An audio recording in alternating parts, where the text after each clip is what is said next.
বাংলাদেশের অন্তর্বর্তী সরকারের সঙ্গে কাজ করার আগ্রহ প্রকাশ করেছে জাতিসংঘ। নিউ ইয়র্কে জাতিসংঘ সাধারণ পরিষদের সাইডলাইন বৈঠকে অন্তর্বর্তী সরকারের প্রধান উপদেষ্টা ডক্টর মোহাম্মদ ইউনূসকে একথা বলেন জাতিসংঘ মহাসচিব অ্যান্তোনিও গুতেরেস। বৃহস্পতিবার জাতিসংঘ সাধারণ পরিষদের অধিবেশনের ফাঁকে ডক্টর ইউনূস ও গুতেরেসের মধ্যে বৈঠক অনুষ্ঠিত হয়। বৈঠকে বাংলাদেশের অন্তর্বর্তী সরকারকে সমর্থনের কথা জানিয়েছেন জাতিসংঘ মহাসচিব। ডক্টর মোহাম্মদ ইউনূস ও অ্যান্তোনিও গুতেরেসের মধ্যকার আলোচনায় রোহিঙ্গা ইস্যুতে জাতিসংঘের ফ্যাক্ট ফাইন্ডিং মিশনের প্রতি পূর্ণ সমর্থনের গুরুত্ব ও জাতিসংঘ শান্তিরক্ষা কার্যক্রমে বাংলাদেশের অংশগ্রহণের প্রতিশ্রুতির বিষয়টি উঠে আসে।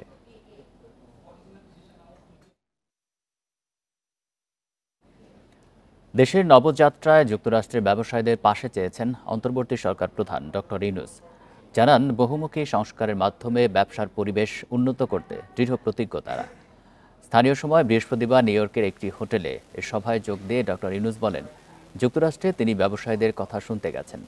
বিনিয়োগের পরিবেশ কিভাবে আরও উন্নত করা যায় জানতে চান সে বিষয়ে। বাংলাদেশ শুধু 17 কোটি মানুষের বাজার নয়, উল্লেখ করে জানান, বিশ্বের শীর্ষ 10টি ভোক্তা বাজারের এটি দ্রুত বিকশিত হচ্ছে। এছাড়া কৌশলগতভাবে দক্ষিণ ও দক্ষিণ পূর্ব এশিয়া এবং চীনের 300 কোটি মানুষের বাজার ধরার সম্ভাবনার সুযোগ রয়েছে। ইউএস বিজনেস কাউন্সিলের স্যারের বক্তব্যটা ছিল যে Bangladesh is now open for business, তোমরা আসো, বাংলাদেশে ইনভেস্ট করো। আমরা অলরেডি যেটা হয়েছে যে এক্সচেঞ্জ রেট স্ট্যাবিলাইজেশন হয়েছে, আপনি দেখেছেন তো, যেই প্রকৃত সরকারের 2 বছরের মধ্যে 85 টাকা ছিল ডলার, সেই জায়গায় 120 টাকা, কিন্তু এই গভর্নমেন্ট এসে এই ডলারের রেটটাকে স্ট্যাবিলাইজ করেছে। অন্তর্বর্তী সরকারকে সংস্কার ও নির্বাচনের রোডম্যাপ ঘোষণার আহ্বান জানিয়েছেন জামায়াতে ইসলামীর আমির ডাক্তার শফিকুর রহমান। সকালে খুলনার সোনাডাঙ্গায় এক সম্মেলনে এই আহ্বান জানান তিনি। জামায়াতের আমির অন্তর্বর্তী সরকারের উদ্দেশ্যে বলেন, রাজনৈতিক দলসহ সব স্টেক হোল্ডারদের সঙ্গে আলোচনা সাপেক্ষে সংস্কার ও নির্বাচনের রোডম্যাপ তৈরি করে যৌক্তিক সময়ের মধ্যে গ্রহণযোগ্য নির্বাচন দিয়ে সরকারকে বিদায় নিতে হবে। এছাড়া গণহত্যাকারীদের এদেশে রাজনীতি করার অধিকার নেই বলেও মন্তব্য করেন তিনি। তারা যেন রাজনীতিতে ফিরতে না পারে, এ বিষয়ে সবাইকে সজাগ থাকার আহ্বান জানান।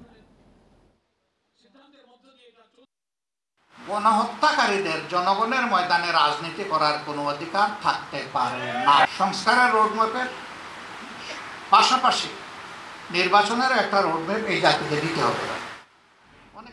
আগস্টে পরাজিত শক্তি বিদেশি বন্ধুদের সহায়তায় ছাত্র জনতার বিপ্লব নস্যাতের চেষ্টা করছে বলে অভিযোগ করেছেন আমার দেশ পত্রিকার সম্পাদক ডক্টর মাহমুদুর রহমান। দুপুরে 6 বছর পর দেশে ফিরে বিপ্লবের ঐক্য রক্ষার তাগিদ দেন তিনি। জানান, তার বিরুদ্ধে থাকা শতাধিক মামলার আইনি মোকাবেলার কথাও। আওয়ামী লীগ সরকারের সময়ে শতাধিক মামলা মাথায় নিয়ে দেশ ত্যাগ করেন আমার দেশ পত্রিকার সম্পাদক মাহমুদুর রহমান। নতুন প্রেক্ষাপটে দেশে ফিরলেন 6 বছর পর। বিমানবন্দরে তাকে স্বাগত জানায় নানা সংগঠন। এ সময় মাহমুদুর রহমান বলেন, 5 আগস্টের বিপ্লব নস্যাৎ করতে মরিয়া দেশ বিদেশের ষড়যন্ত্রকারীরা। এসব মোকাবিলায় ঐক্যবদ্ধ থাকতে হবে।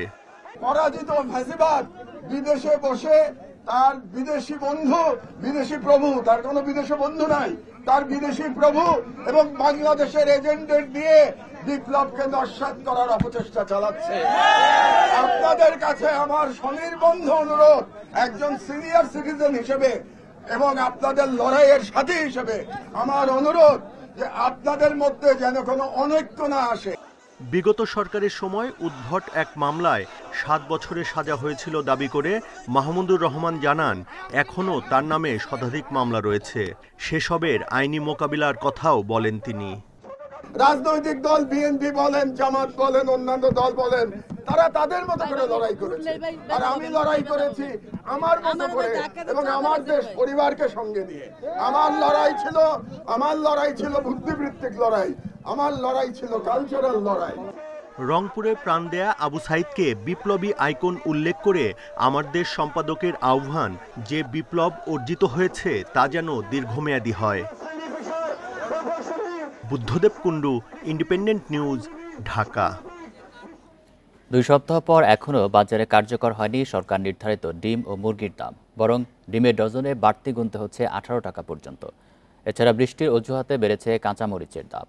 এছাড়া ইলিশের সরবরাহ ভালো হলেও বিক্রি হচ্ছে চড়া দামে।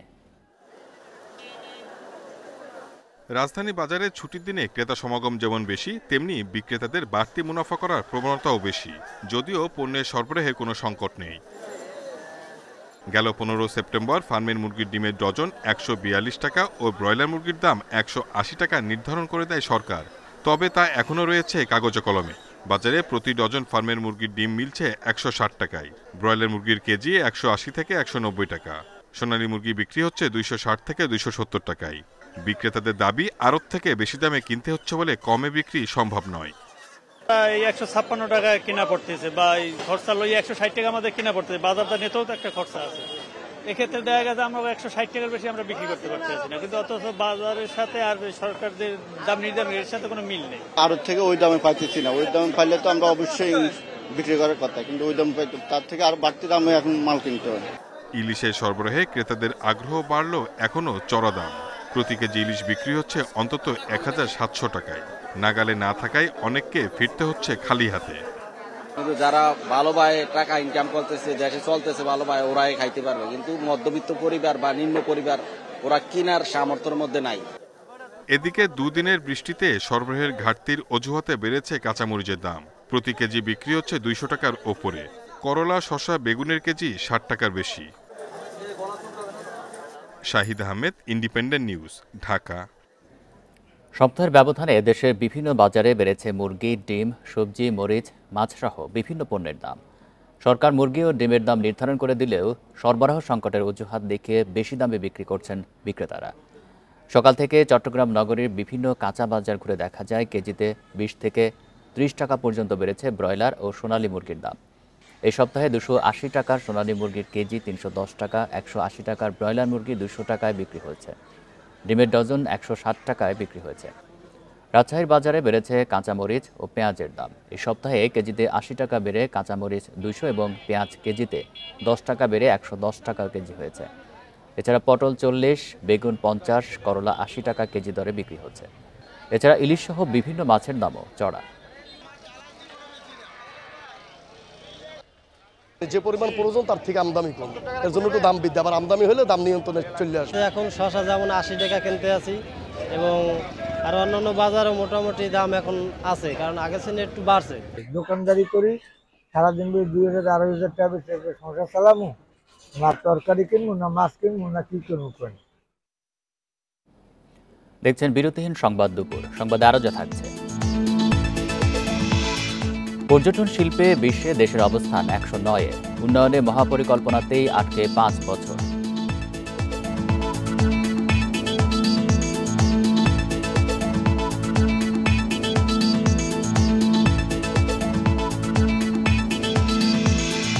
পদ্মার ইলিশে সরগরম কলকাতার বাজার। চড়া দামের কারণে কিনতে পারছেন কেবল উচ্চবিত্তরাই।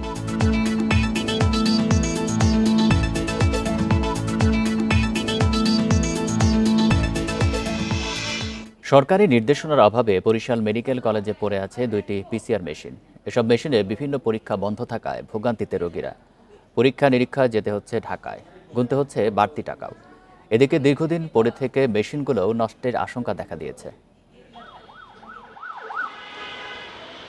হেপাটাইটিস বি, সি ও জরায়ুর ক্যান্সারের নির্ণয়ের যন্ত্র থাকার পরও সুবিধাবঞ্চিত বরিশালের মানুষ। শেরেবাংলা মেডিকেলে 2020 সালে 2টি পিসিআর মেশিন বসানো হলেও এর কার্যক্রম গত ডিসেম্বর থেকে বন্ধ। এতে ঢাকা গিয়ে পরীক্ষার পেছনে 15 থেকে 20 হাজার টাকা গুনতে হচ্ছে রোগীদের। চিকিৎসা পেতেও দেরি হচ্ছে। তো আমাদের এখানে যদি সব হয়ে যায় তাহলে আপনার এই টাকাটা তো তাদের বেঁচেই যাবে, সাথে সময়ও বেঁচে যাবে। আর সেক্ষেত্রে যত তাড়াতাড়ি সম্ভব এই ডায়াগনোসিস সম্ভব, তত তাড়াতাড়ি আপনার চিকিৎসাও শুরু করা যায়। ল্যাব সংশ্লিষ্টরা বলছেন সরকারি নির্দেশনার অভাবে তারা পরীক্ষা করতে পারছেন না। দীর্ঘদিন পড়ে থাকায় 30 লাখ টাকা দামের মেশিনগুলো নষ্টের আশঙ্কা রয়েছে। এইভাবে ডায়াগনস্টিক শুরু করি, সেখানে আমার এক্সট্রা ম্যান পাওয়ার দরকার। আমরা এই ডায়াগনস্টিক টেস্টগুলো করব কিনা এটার একদম ক্লিন কাট একটা নির্দেশনা দরকার। সরকারি প্রজ্ঞাপন দরকার যে এই টেস্টগুলো করলে আমরা কত টাকা করে সুবিধাভোগীদের কাছ থেকে নিব। বন্ধ থাকলে দীর্ঘদিন যেটা হয়, মেশিনের সার্কিট আছে, মেশিনের ডিফারেন্ট টাইপস অফ ইনস্ট্রুমেন্ট যেগুলি মাইক্রোচিপ আছে, যার মাধ্যমে আমাদের কাজগুলি করতে হয়, সেগুলি নষ্ট হয়ে যায় এবং সেগুলি অকার্যকর হয়ে পড়ে। এটা যত বেশি চালু থাকবে তত বেশি আউটপুট আমরা এখান থেকে পাবো। বিভিন্ন ভাইরাস পরীক্ষার জন্য পিসিআর মেশিন ব্যবহারের বিষয়ে ঊর্ধ্বতন কর্তৃপক্ষের অনুমতি চেয়েছে কলেজ কর্তৃপক্ষ। সেই টেস্টের ব্যাপারে আমরা ঊর্ধ্বতন মহলে আমরা 2বার ইনফরমেশন দিয়েছি এবং তারা যদি ওখানে আমাদেরকে সেগুলা সুন্দর করে ডিজাইন করে দেয় যে কী কী টেস্ট করা যাবে এবং তার রেট, যদি সেই পরীক্ষার জন্য যে রিয়াজেন্ট যেটা লাগে সেটা যদি আমাদেরকে দেয় একসাথে, তাহলে আমরা অবশ্যই আমরা সেই টেস্ট করতে পারবো। বরিশালের 2টি সহ সারা দেশের প্রায় 250 পিসিআর মেশিন একই অবস্থায় রয়েছে। Independent news. পর্যটন খাতের উন্নয়নে মহাপরিকল্পনা ঝুলে আছে 5 বছর, আর প্রায় 10 বছরে কোনো বৈঠকই হয়নি জাতীয় পর্যটন কাউন্সিলের। ফলে অপার সম্ভাবনাময় এই শিল্পে দৃশ্যত কোনো অগ্রগতি নেই। এই অবস্থায় পর্যটন শিল্পকে সমৃদ্ধ করতে বিশেষ পদক্ষেপ নেওয়ার তাগিদ সংশ্লিষ্টদের। পর্যটন অর্থনীতিতে দক্ষিণ এশিয়ার দেশগুলো ভালো অবস্থানে থাকলেও সম্ভাবনাময় এই খাতকে পুরোপুরি কাজে লাগাতে পারছে না বাংলাদেশ। পর্যটনে সারা বিশ্বে বাংলাদেশের অবস্থান এখনও 109তম। সরকারি নানা আশ্বাসও মিলছে না তেমন সুফল। দেশের পর্যটন খাতে সর্বোচ্চ নীতি নির্ধারণী প্ল্যাটফর্ম জাতীয় পর্যটন কাউন্সিল এনটিসি, কিন্তু সবশেষ 2015 সালের পর এনটিসির আর কোনো বৈঠকই হয়নি। ফলে 2019 সালে পর্যটন মহাপরিকল্পনা প্রণয়ন শুরু হলেও এখনও তা হয়নি অনুমোদন। এ মহাপরিকল্পনায় 2041 সাল নাগাদ বিদেশি পর্যটকদের উল্লেখযোগ্য মাত্রায় বৃদ্ধি ও দেশীয় কর্মসংস্থান তৈরির লক্ষ্যমাত্রা নেওয়া হয়েছে। পর্যটন খাত সংশ্লিষ্টদের মতে মহাপরিকল্পনা বাস্তবায়নে যত দেরি হবে এ শিল্পে অব্যবস্থাপনাও তত বাড়বে। টেকসই উন্নয়নে সরকারের পাশাপাশি বেসরকারি উদ্যোগেও বিকাশ ঘটাতে হবে। বাংলাদেশকে যদি আপনি পজিশনিং মার্কেটিং করতে চান, বাংলাদেশকে যদি আপনি ব্র্যান্ডিংটাকে সুউচ্চ পর্যায়ে পৌঁছে নিতে চান, তাহলে সরকারকে ইনিশিয়েটিভ নিতে হবে এবং সরকারকে উচিত হবে পর্যটন সংশ্লিষ্ট সকলকে প্রায়োরিটি বেসিসে সুযোগ সুবিধা বৃদ্ধি করে দেওয়া। দেরি হলো মহাপরিকল্পনা এনটিসিতে অনুমোদন হলে সুফল মিলবে বলে আশা ট্যুরিজম বোর্ড প্রধানের। মাস্টার প্ল্যানটা অনুমোদিত হবে জাতীয় পর্যটন পরিষদে। এই পর্যটন পরিষদ পুনর্গঠনের জন্য আমরা প্রস্তাব দিয়েছি এবং দ্রুত এটার মিটিং আহ্বানের জন্য। তো ক্যাবিনেট ডিভিশন এটা পুনর্গঠনের জন্য কাজ করছে। আমরা আশা করি খুব দ্রুতই মিটিং হবে এবং আমরা এটা উপস্থাপন করব। বাংলাদেশ ভ্রমণে কানাডা, যুক্তরাষ্ট্রসহ যেসব দেশ সতর্কতা দিয়েছে তা প্রত্যাহার করতে কাজ চলছে বলেও জানিয়েছে tourism board. Shahid Ahmed, independent news, Dhaka. পর্যটনের সমস্যা, সংকট, সম্ভাবনা নিয়ে আরও জানাতে কক্সবাজার ও খাগড়াছড়ি থেকে যুক্ত হচ্ছেন সহকর্মীরা। প্রথমেই কক্সবাজার থেকে জানাবেন সহকর্মী তৌফিকুল ইসলাম।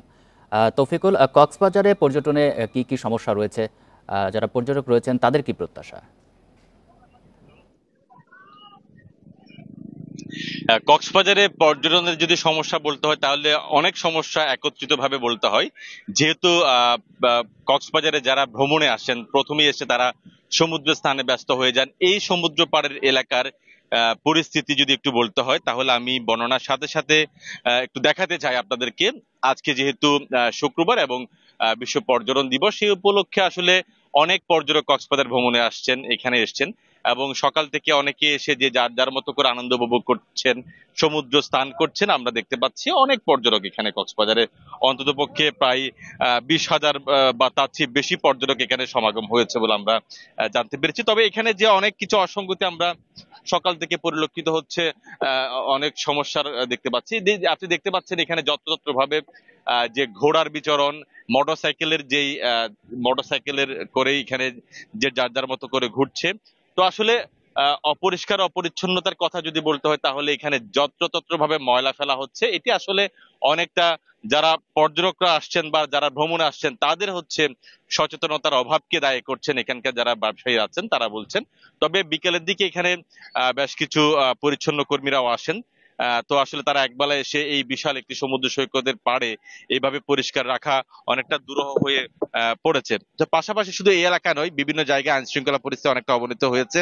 আমরা সকাল থেকে এখানে ঘুরেছি, টুরিস্ট পুলিশের কোনো সদস্যকে আসলে আমরা এই সমুদ্র সৈকতে আমরা দেখতে পাইনি। আপনি ক্যামেরার সাহায্যে যদি আপনি দেখতে চান তাহলে এখানে যেহেতু বিশেষায়িত একটা পুলিশ, তাদের ইউনিফর্ম আছে, কোনো ইউনিফর্ম দাঁড়িয়ে আমি পুলিশকে এখানে এখনো পর্যন্ত দেখিনি। তো সবকিছু মিলিয়ে আসলে এখানে পরিস্থিতি অনেকটা, পর্যটকরা তারা বলছেন তাদের নিরাপত্তার অভাবকে তারা দায়ী করছেন এবং এখানে বলছেন যেহেতু পর্যটন দিবস প্রতি বছর দিবসে দায়সারাভাবে অনেকটা অনুষ্ঠান হয়, সকালে একটা র্যালি হয়েছে, এই পরে এখানে বিকেলে একটি কালচারাল অনুষ্ঠান হবে সেরকমই আমরা শুনেছি, তবে অনেকটা দায়সারাভাবে তারা এই অনুষ্ঠান অর্থাৎ এই দিবসকে পালন করে থাকে।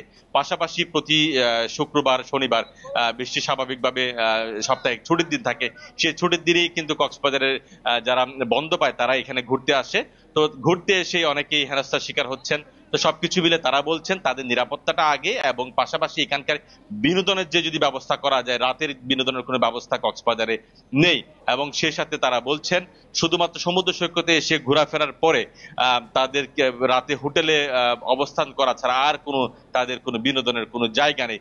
সরকারি বা বেসরকারি ভাবে যদি বিনোদনের কোনো ব্যবস্থা করা যায়, বেসরকারি ভাবে উদ্যোক্তা এনে এখানে যদি কাজ করা যায়, তাহলে পর্যটকরা অন্ততপক্ষে কক্সবাজারে বেশ কিছু সময় অতিবাহিত করতে পারবে। যে তৌফিকুল, আপনি থাকবেন আমাদের সাথে, আমরা একটু বান্দরবানের পরিস্থিতি জানবো। সেখান থেকে যুক্ত আছেন সহকর্মী মংকিং মার্মা। মংকিং, আপনি শুনছিলেন কক্সবাজারে বেশ কিছু সমস্যার কথা বলছেন, বান্দরবানে মূলত মূল সমস্যাগুলো কি, আর সেখানে যারা সংশ্লিষ্ট ব্যবসায়ী রয়েছেন তারা কি বলছেন, তাদের কি ধরনের প্রত্যাশা? বান্দরবানে মূলত এখানে প্রাকৃতিক দুর্যোগের পাশাপাশি এখানে যে আইন শৃঙ্খলা বাহিনীর যে যৌথ অভিযান, এটির কারণে কিন্তু এখানকার যে স্থানীয় যে সকল পর্যটন ব্যবসায়ী আছেন তাদের কিন্তু আসলে ব্যাপক ক্ষতি হয়েছে। তো গত 3 বছর ধরে কিন্তু একই ধরনের পরিস্থিতি এখানে।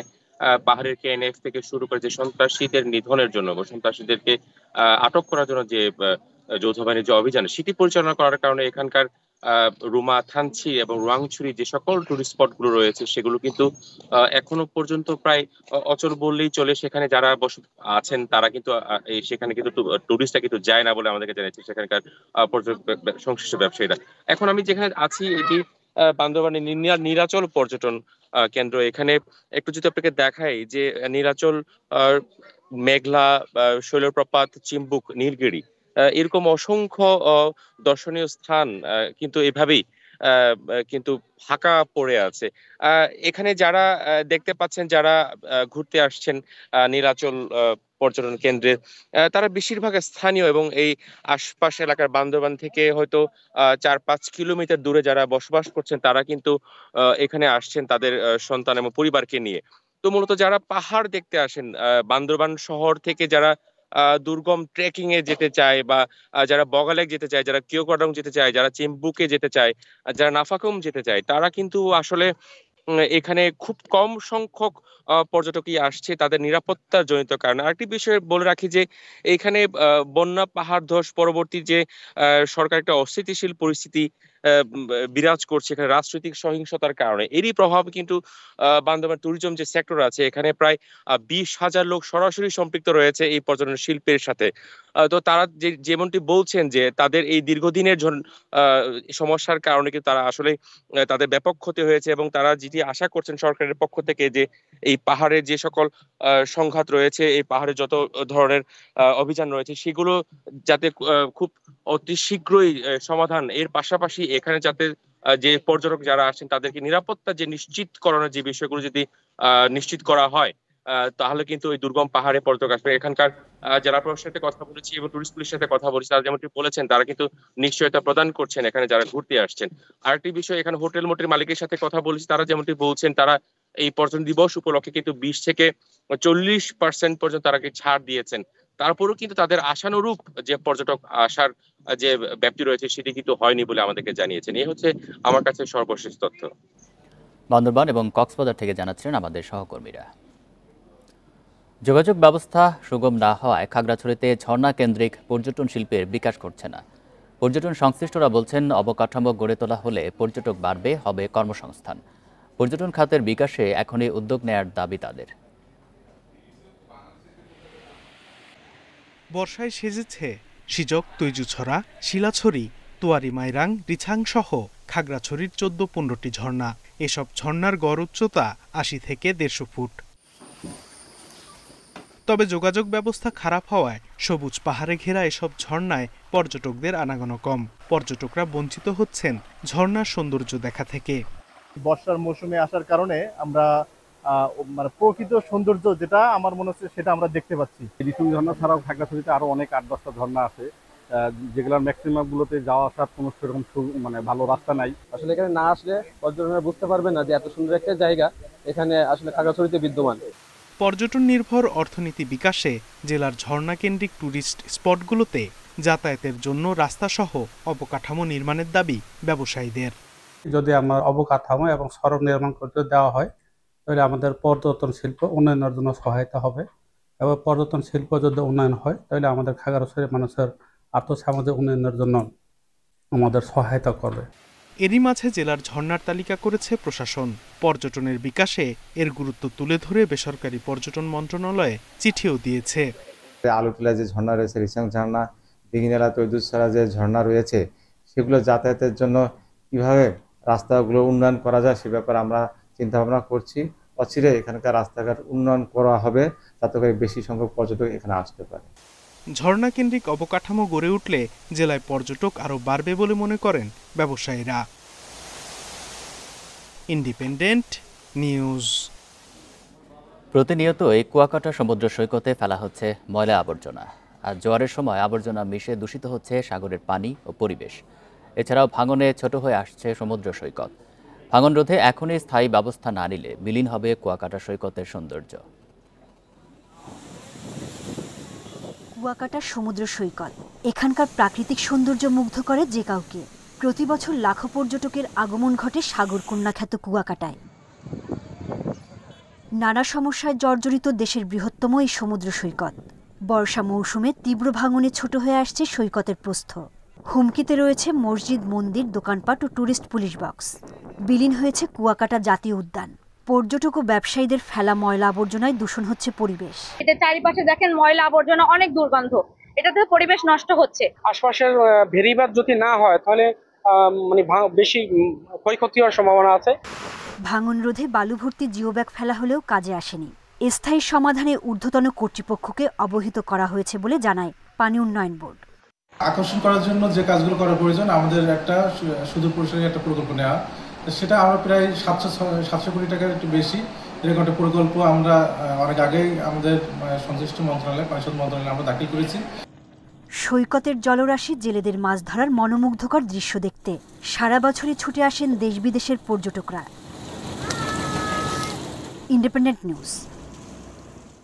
দুর্গাপূজা উপলক্ষে বাংলাদেশ থেকে রপ্তানি শুরুর পর ভারতের কলকাতার বাজারে পৌঁছেছে পদ্মার ইলিশ। তবে দাম বেশ চড়া, কিনতে পারছেন কেবল বিত্তবানরাই। ব্রাহ্মণবাড়িয়ার আখাউড়া স্থলবন্দর দিয়ে আগরতলাতেও পৌঁছেছে পদ্মার ইলিশ। দুর্গাপূজা উপলক্ষে বাংলাদেশ থেকে ভারতে রপ্তানি হচ্ছে ইলিশ। আখাউড়া স্থলবন্দর দিয়ে বৃহস্পতিবার সন্ধ্যায় প্রথম চালানে 7.5 টন ইলিশ পৌঁছেছে আগরতলায়। 12 অক্টোবর পর্যন্ত আখাউড়া স্থলবন্দর দিয়ে 200 টন মাছ পাঠাবে 4টি প্রতিষ্ঠান। প্রতি ইম্পোর্টারের এগেনস্টে 50 টন করে অনুমোদন দেওয়া আছে।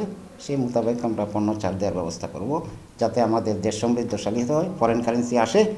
বৃহস্পতিবার বাংলাদেশের ইলিশের প্রথম চালান পৌঁছায় কলকাতায়। পদ্মার রূপালী মাছ পৌঁছে গেছে হাওড়া, পাতিপুকুর, বারাসাত, শিয়ালদা, শিলিগুড়ির পাইকারি বাজারেও। 1 কেজির থেকে বড় মাছের দাম 1600 থেকে 1700 রুপি। খুচরায় দাম উঠছে 2000 থেকে 2500 রুপি পর্যন্ত। পদ্মার ইলিশ নিয়ে ব্যাপক আগ্রহ থাকলেও চড়া দামের কারণে স্বাদ নিতে পারছেন কেবল উচ্চবিত্তরাই। মধ্যবিত্তের ভরসা স্থানীয় ডায়মন্ড হারবার বা মিয়ানমারের ইলিশ।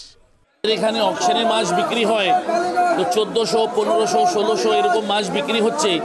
বাজার হাই থাকার কারণ হচ্ছে যে মাছ খুব বেশি নেই অ্যাকচুয়ালি। এখানে মোটামুটি 1200-1300 টাকা হলে ঠিক আছে, এই 1700, 1800, 1600 টাকা উল্টাপাল্টা বলছে।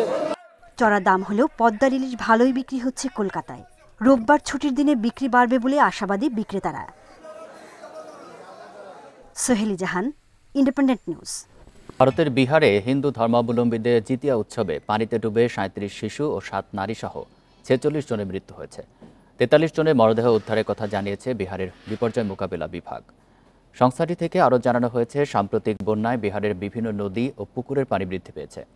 এ অবস্থায় সতর্কতা জারি করা ছিল বলেও জানানো হয়েছে। তবে উৎসবে যোগ দেওয়া লোকজন তা এড়িয়ে গিয়েছিলেন। এই উৎসবে সন্তানদের মঙ্গল কামনায় মায়েরা জিতিয়া ব্রত পালন করে থাকেন। 3 দিনের উৎসবে সন্তানদের মঙ্গলের জন্য মায়েরা উপবাসও করেন। এই ঘটনায় শোক প্রকাশ করে ক্ষতিগ্রস্ত পরিবারগুলোকে 4 লাখ রুপি করে সহায়তার ঘোষণা দিয়েছেন বিহারের মুখ্যমন্ত্রী নীতিশ কুমার।